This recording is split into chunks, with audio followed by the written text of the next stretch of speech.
Hello, good morning, good afternoon, good evening, and good night, and welcome to Prog Chattery 777. We're chatting about Rush, and we've made it to their 15th studio album, Counterparts, released in 1993. Now this is certainly a notable and significant moment in the catalog because, of course, it marks the return of that heavy rock sound. This is the moment that Rush remember that they are fundamentally a hard rock band, and subsequently they deliver a very heavy album. This is arguably the heaviest album that Rush had done in their career up to this point. If not, it's certainly the heaviest thing they'd done since the 70s in any case. It's very evident at this point that the keyboards and the synthesizers and sequencers that they'd experimented with in the 80s and had become so reliant on in the 80s, that's all firmly in the past at this point. The keyboards are still there, but they're back to playing a more supplementary role. In the 80s, the keyboards became, fundamental to the compositions. Geddy was writing with the sequencers and the synths and whatnot, and so compositionally, the synthesizers were embedded in the songs. And that's not the case here. The keyboards are there in the background, but compositionally, the sound palette we get is that great combination of Geddy Lee playing the bass, Alex Lifeson playing guitar, and Neil Peart playing the drums. So it has a much more organic sound than any of the albums they've done in a very, very long time, and that's fresh, and it sounds really, really good. And the band, it sounds like the band is really enjoying playing together once again. It's almost like they, it's not that they forgot how to play with each other, but because they'd spent the last 10+ years playing songs that they're thinking about, okay, what am I playing in time with the sequencer? What's the right keyboard patch? What synth sound do I want to use? They've been so focused on all that stuff that they sound invigorated just by playing together again. Just plug your instrument in and play, and that's great. Like I said, it leads to a real fresh sound on the album. And that return to a heavy sound, that must have been influenced by the grunge thing. Almost certainly. I think 1993. This is right at the heart of the grunge movement. But it's also notable in that there was never really a significant change in style with Rush after this album either. They carried on with that heavy sound even after the hiatus. Of course, they took a 6-odd year hiatus in the late 90s. When they got back in 2002, it was like they picked up right where they left off, and they were still playing that organic, heavy, rock sound. So they kind of stayed in that, area right up until Clockwork Angels. And it's also notable that, after they got out of the synthesizer era, they didn't go straight back into being, a prog band. The music on here is much more, direct and simple than some of the stuff in the 70s. It's not as complex as Moving Pictures or Permanent Waves. But that's okay. The thing that they'd gotten obsessed with, or I suppose they got obsessed with, in the late 80s and early 90s with, Hold Your Fire and Presto, Roll the Bones, they became much more focused as songwriters. I mentioned in my other videos that, in the early days of Rush, they wrote songs to showcase their musical prowess and their chops. It's like, check out this drum fill, check out this bass line, check out this guitar solo. And then in the 80s, it became check out all these layers and all these textures that we can make with the keyboards and whatnot. And by the time we get to the early 90s, they're much more focused on writing songs to highlight the melodies and highlight the lyrics. It's much more the traditional craft of songwriting. Getting the best out of a few chords and a few strong hooks and some good melodies. And that's what they've been doing. Like I said, for Hold Your Fire, Presto, Roll the Bones. And by the time we get to Counterparts, we have that mature, disciplined songwriting craft in combination with the organic, heavy rock. And like I said, that's the fundamental thing that Rush stuck with pretty much right up until the end of the career. Clockwork Angels is probably a bit of an exception, but we'll get to that in a few more videos. But yeah, as for the album itself, like I said, it's very fresh. I like the heavy sound. It's organic. The band sound like they're really happy playing together. If there is a criticism that I would say is that because they're so focused on getting that heavy tone back, there might be a little bit of a lack of diversity on the album. The songs are a little bit uniform after a while, and I think that's ultimately that's why I may enjoy Roll the Bones a little bit more. Counterparts is arguably a more exciting and notable album in terms of its importance. It's a more important album. But Roll the Bones, there's something more memorable about the songs, and I think that's because there's a greater diversity in the songs with Roll the Bones. Here it's pretty much, you know, all in a very similar style. But there's still great songs on here. I think, you know, the best songs are towards the beginning of the album, and it gets a little bit patchy towards the second half. But it's not too bad. You know, it is very consistent. It is a very good album. Not knocking it in any way. I'm just trying to find a bit of, you know, reasonable criticism. Anyway, let's talk about the tracks then. So right off the bat, it opens with a Rush classic, Animate. Really, really good song. I love how it starts with the counting. You just get 1, 2, 3, 4, 1, 2, da da da da da da, and it opens with the drums, and then you know, the Geddy and Alex just sweep in a very dramatic and grand, almost orchestral fashion. But having that counting at the start really heralds that organic sound, and that, you know, we're done with synthesizers. This is not sequenced music. This is, I'm gonna count a tempo in, and then we're all gonna start playing, and hopefully it sounds great, which is awesome. But like I said, that intro is just so grand and sweeping, and it almost has this orchestral sort of feel. And it turns out that's the chorus. It's got a very interesting structure in that it starts with the chorus, and then the verse comes in a little bit later. But it's just great, you know, and because that opening section is so dramatic, you almost miss how heavy it is. Once that verse comes in, you get that, and that's just great. You know, it's just got this great energy, and it just rolls forward with a powerful strength and grace. It's also got a really nice middle section. You know, the tempo slows down and it gets very atmospheric, but the atmosphere isn't created by synthesizers as much. You know, now it's you know, Alex Lifeson playing with feedback and getting some weird sustain and whatnot. So that's great. And then, you know, the middle section kind of builds in. We get a great Peart fill that throws us back into the chorus once again. And you know, what can be said? It's a classic Rush song, one of the best on the album for sure. We get a little sequencers towards the end. We get some dramatic keyboards. But again, it's just a flourish at the end to make that last section of the song really rise an extra little bit. So. Great track. Moving on to track 2, Stick It Out. One of my favorites on the album. You know, the first you know, 5 cuts are pretty much straight up, you know, all great songs. But Stick It Out is great. I love that intro, that big heavy guitar bass tone.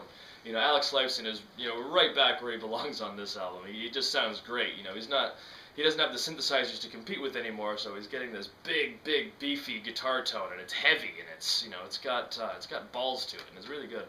Do do do do do do do do do.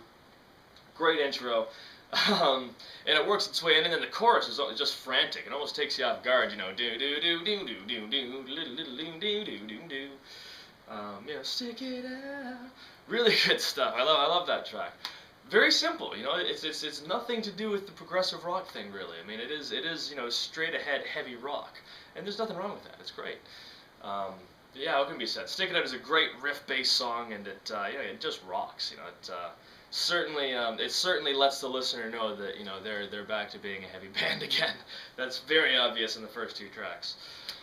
We get to track 3, and changes the tone just a little bit when it starts out. I really love that little guitar line. Boom ding doom da doom da doom da doom da doom da doom.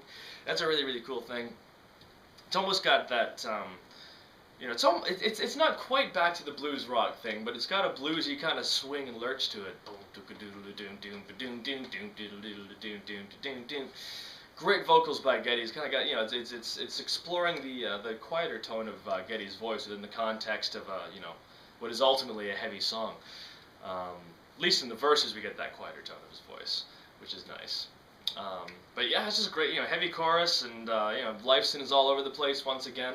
I like towards the end where we actually get that little sample. It's not really a sampled bit, but it's just studio trickery. Cut, and it's just going, you know, different cuts appear doing drum fills and whatnot, which is cool, and you know, probably sounded super contemporary and flashy for the time, I would think.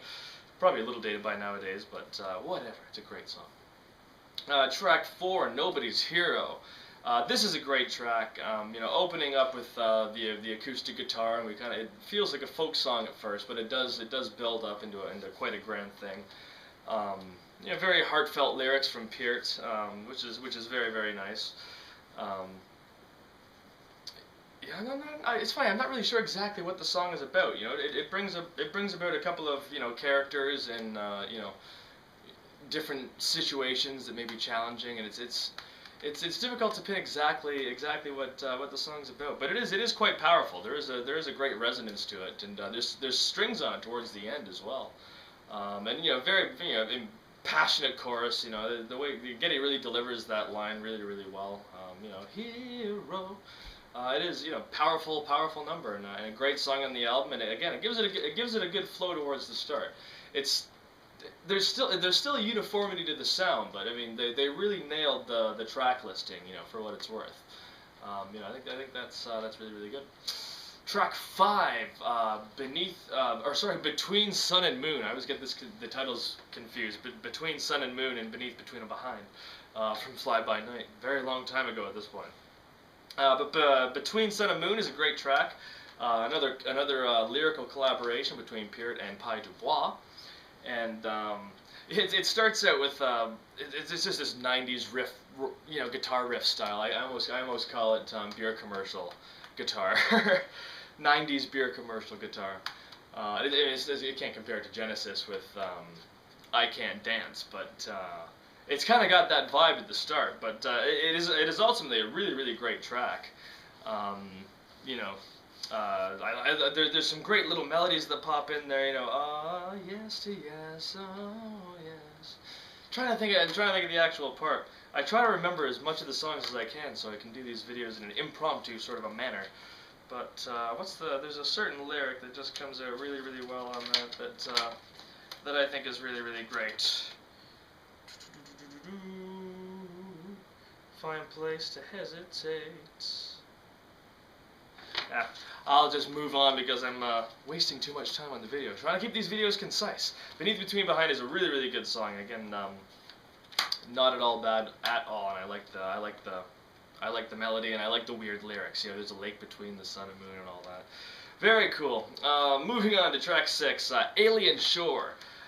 This is a pretty good song. This is where it starts to get a little bit samey for me. It's there's nothing wrong with it. It's got a great chorus to it. It's got a great hook. I like the lyrics to it. It's the kind of talking about getting along in spite of differences and whatnot. And it's got that classic Peart earnestness to it. But it's okay. It feels like an album track to me. It's not. It's okay, but it's not the best. Moving on to track 7, Speed of Love. This is the one song where I can honestly say I don't really like it that much. It's certainly my least favorite on the album. You get so much excitement because the album's got such a heavy tone, and there's a frantic pace to some of the songs. You think, the Speed of Love. The title kind of gets you set up for something crazy, but it's one of the lighter tracks on the album. Arguably the pop song of the album, which is nothing wrong with that, but it's never suited my taste personally. Definitely a little lighter in vein as well, not as heavy as some of the other stuff. But we get to track 8, Double Agent. Now this is one of my favorites on the album, actually. This is a real highlight of the second half of the album for me. I really like Double Agent. Because it's got there's a great switch around. There's a great dynamic. It opens very quiet, and it kind of builds up. You almost think it's going to be one of those kind of ballads, but then that riff comes up. And it's just fantastic. I really like that. I like the spoken word part by Geddy as well. But it feels, this is probably the proggiest track on the album, just because of the contrast and the juxtaposition between the two, like the verse and the chorus and whatnot. And that riff is pretty crazy as well. There's lots of weird rhythmic variations that Peart throws in there. And Lifeson is just on fire, of course. He's in absolute full classic thrashy form. We got that classic thrashy Lifeson style coming in, which is good. So yeah, Double Agent, one of my favorites on the album. Certainly a great track. Then track 9, we get another Rush instrumental. This is Rush's 4th instrumental, Leave That Thing Alone. Certainly the title must be a reference to Where's My Thing from Roll the Bones. And it's okay, it's not my favorite Rush instrumental. Like I said, I've always got time for a Rush instrumental. I think I like Where's My Thing a little bit better, because I think there's more keyboards on Where's My Thing, which I like, and it gives that instrumental kind of a unique quality. But Leave That Thing Alone is, it's okay. It's got some great riffs, boom, doom, ding, ding, ding, ding, ding, ding, ding, ding, ding, ding. I like those riffs. I like the little bass line that comes in towards the beginning. A little bit of keyboards there on the intro, just kind of like, you know, again, supplementary. Which is okay, and then there's a couple of crazy runs by Peart there, but you know, again, nothing to the same degree as La Villa Strangiato or YYZ, and it's not quite as unique as Where's My Thing, so it's okay. It's an okay Rush instrumental. Moving on to track 10, Cold Fire. This is a song that I've always thought I should like because it has an interesting structure. There's lots of different things that are kind of going on here and there, but kind of falls flat for me. It's a little more on the feels a little more on the commercial side. It doesn't have the grandiose quality of Animate or the rocking out of Cut to the Chase. So it's kind of an okay, another album track for me. And then track 11, final track on the album, Everyday Glory. You know, it's okay. It doesn't have the big wrap up that I would like out of a Rush album. But it does, you know, it belongs at the end of the album, I suppose. You know, it's a better ender, a better closure than any of the other tracks on the album. But I get a bit of a commercial vibe from it. You know, it's deliberately accessible, I guess. You know, it's okay. But yeah, what can be said? At the end of the day, it's a great album, and it is, like I said, it marks the return of that heavy sound, and you know, it's a combination of the more disciplined songwriting and the heavy tone, which is, like I said, sets the tone for the rest of Rush's career. Actually, like I said, there's never a drastic change in style after this album. So in that regard, this actually heralds the first album of the modern era of Rush in a lot of ways, which is kind of interesting considering it's 25 years old now. But yeah, I think that sums up Counterparts fairly well. I hope you enjoyed my near incoherent rambling on it. And stay tuned for the next album, which is, of course, Test for Echo. So stay tuned for that. If you enjoyed, don't forget to subscribe, like, comment, all the rest of it. Blah, blah, blah, blah, blah, blah, blah, as Lifeson would say. And we'll see you in the future. Take care.